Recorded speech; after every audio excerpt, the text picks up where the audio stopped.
Halo sahabat Kompas TV, piye kabare? Ketemu karo aku maneh Vina Putri ning berita top 3 sepekan Jawa Timur. Saat turunnya aku kei telung berita, ojo lali subscribe YouTube channel ning Kompas TV Jawa Timur. Kita awali berita top 3 sepekan Jawa Timur dari Surabaya. Sahabat Kompas TV, Operasi Patuh Semeru 2022 resmi berlangsung mulai Senin 13 Juni hingga 26 Juni 2022 mendatang. Petugas Satlantas Polrestabes Surabaya makin gencar memaksimalkan aturan lalu lintas berbasis tilang elektronik. Salah satunya adalah tilang elektronik menggunakan mobil incar. Sekitar 30 menit berkeliling, mobil incar berhasil merekam sekitar 500 pelanggaran lalu lintas. Dilengkapi maneh aturan berkendarae, ojo gawe sendal jepit, lek iso gawe celana dawa, ben gak kena tilang, ben gak bahaya, alon-alon nyetire asal kelakon.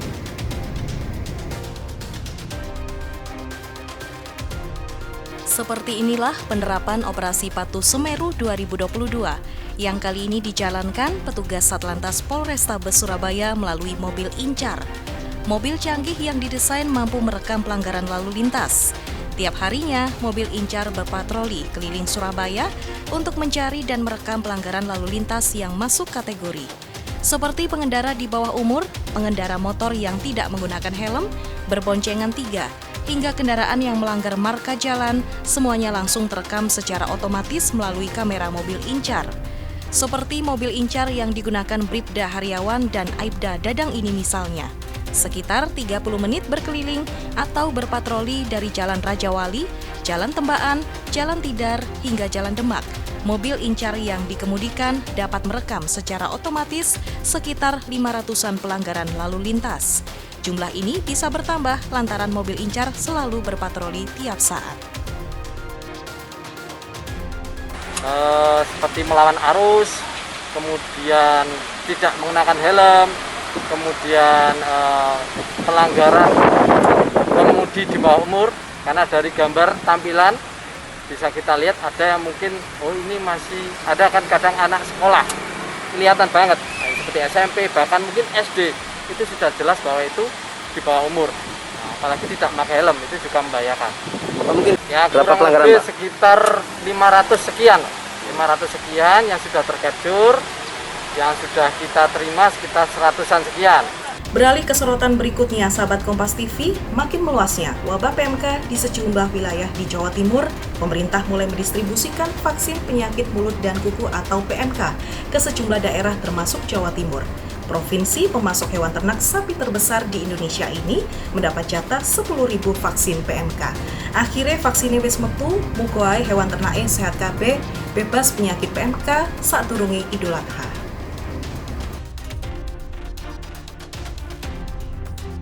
Guna mengurangi penyebaran penyakit mulut dan kuku atau PMK pada hewan ternak, khususnya sapi dan kambing, pemerintah mengimpor 3 juta vaksin PMK untuk dipergunakan secara darurat. Saat ini pendistribusian vaksin telah dilakukan di 18 provinsi di Indonesia. Salah satunya di Jawa Timur yang menjadi prioritas mendapatkan vaksin PMK. Dirjen Peternakan dan Kesehatan Hewan Kementerian Pertanian Nasrullah mengatakan 10.000 vaksin PMK mulai didistribusikan ke beberapa daerah yang memiliki kasus PMK tinggi di Jawa Timur. Pihaknya juga menargetkan vaksin PMK yang saat ini tengah dibuat Puspetma Surabaya dapat rampung pada Agustus mendatang. Total jumlah vaksin PMK yang dibutuhkan 14 juta hewan ternak terdampak di Indonesia ada 28 juta dosis. Pak Dijan, artinya ini vaksinnya impor ya Pak? Itu sementara. Berapa, Pak? Vaksin darurat itu sampai nanti di Juli mungkin sekitar 3 juta. Dan insya Allah harapan kita sudah nyambung dengan vaksin buatan Puspetma. Impor dari mana ya Pak? Dari berbagai tempat. Jadi ini kan vaksin ini tidak semua orang punya, karena kan itu punya strainnya sendiri. Jadi betul-betul ini kita cari di mana yang ada. Itu vaksin banyak, tapi kan strainnya beda, nggak bisa kita gunakan. Itu untuk digunakan di Jawa Timur aja atau gimana, Pak? 3 juta? Indonesia. Berapa Pak kira-kira nanti yang harus disediakan untuk seluruh Indonesia Pak vaksin? Ya kurang lebih minimal 28 juta ya. Sorotan berita terakhir top 3 sepekan Jawa Timur datang dari Madiun. Sahabat Kompas TV, harga komoditas bawang merah di pasar besar Kota Madiun terus mengalami kenaikan. Bahkan saat ini harga bawang merah tembus Rp50.000 per kilogram. Sedangkan harga cabai meski sempat turun, kini kembali naik di angka Rp92.000 per kilogram. Dimaklumi ae rego komoditas ning pasaran iki munggah mudhun, dampak cuaca sing ra iso ditebak. Muga ae Menteri Perdagangan sing anyar, Pak Zulkifli Hasan iso ngatasi iki. Harga komoditas bawang merah di pasar besar Kota Madiun terus merangkak naik sejak sepekan terakhir. Sebelumnya harga bawang merah Rp30.000 per kilogram, kini menjadi Rp50.000 per kilogram.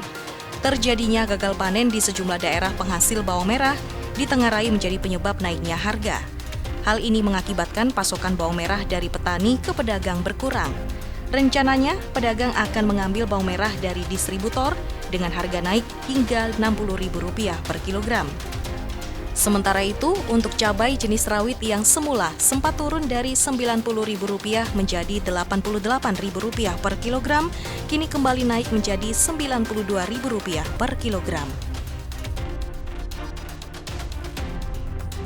Mangan kerupuk rambak nyambi masak ayam bakar. Masyur rego kabeh pundak, dadi wong ya kudu tetep sabar.